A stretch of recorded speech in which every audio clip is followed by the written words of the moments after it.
Partnership chapter में बेटा हमारा क्वेश्चन है A B C are partners in a firm having capital of 50,000, 50,000 and 1,00,000 respectively.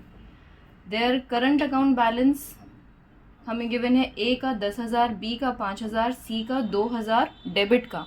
Debit का मतलब उसका नेगेटिव बैलेंस। अभी आपको पता चलेगा कि हम ये कैसे लिखते हैं।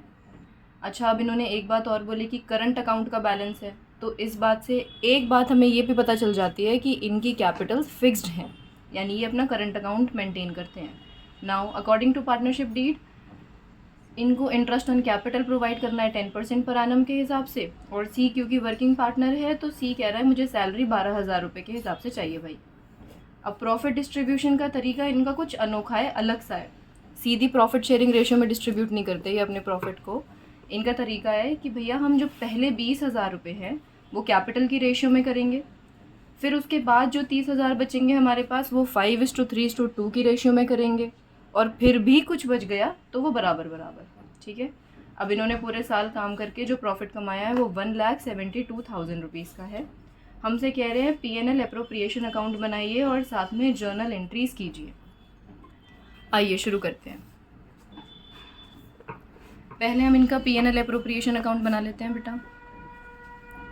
P&L एप्रोप्रिएशन अकाउंट, हमें प्रॉफिट देना है, नेट प्रॉफिट कितना है क्वेश्चन में 1,72,000, ये आपने यहाँ लिख दिया 1,72,000। ठीक है।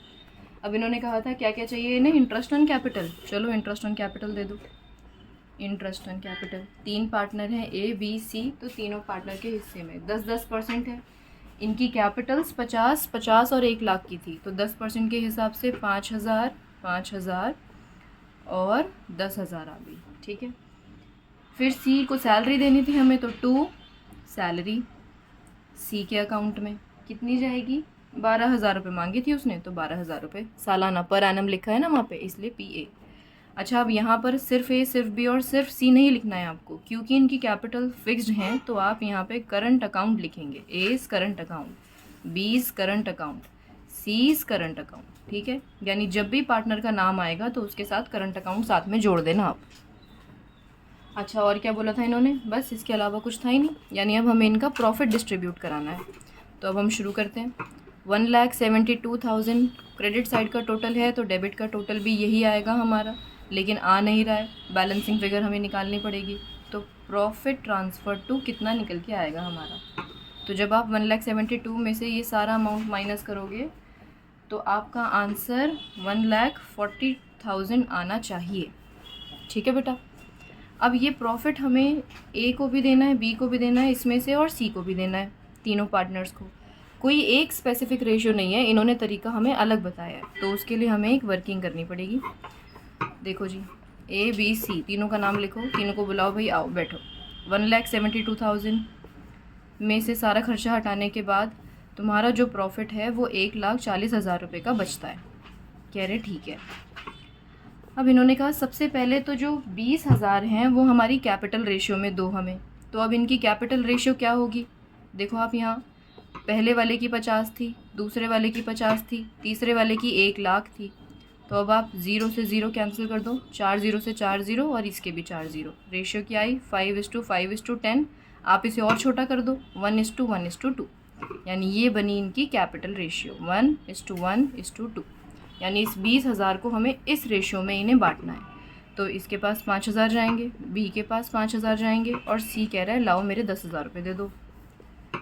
उन्होंने कहा और भी कुछ बच रहा है क्या, हमने देखा 1,40,000 में से अभी तो हमने सिर्फ 20,000 डिवाइड करवाए हैं।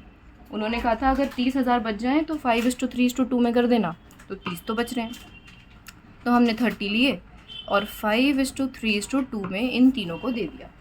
यानी ए के पास पहुँचे 15,000, बी के पास पहुँचे 9,000 और सी के पास पहुँचे 6,000। आई होप आप लोगों को रेशियो से डिवाइड करना आता है। थर्ड, जितना भी अब बच गया वो सब कुछ बराबर। अब बचा कितना, देखो 1,40,000 में से 20 बांट दिए, 30 बांट दिए, यानी टोटल 50 बांट दिए, बचे कितने 90। उसे उन्होंने कहा इक्वली। इक्वली का मतलब क्या होता है, रेशियो 1:1:1। तो यानी ए कह रहा है लाओ मेरे 30, बी को भी आपने 30 पकड़ा दिए और सी को भी 30। अब ज़रा देख लेते हैं ए को टोटल कितना मिला, देखो 5 + 15 + 30, यानी इसका टोटल बैठा 50,000 का। बी की बात करें तो बी का टोटल 44,000 का और सी के हिस्से में आए 46,000। लो देखो कितने आसानी से प्रॉफिट डिवीजन हो गया। अब आप इस बात को बस अपने फॉर्मेट में लिख दो, ए के हिस्से में 50,000, बी के हिस्से में 44 और सी के हिस्से में 46। ठीक है।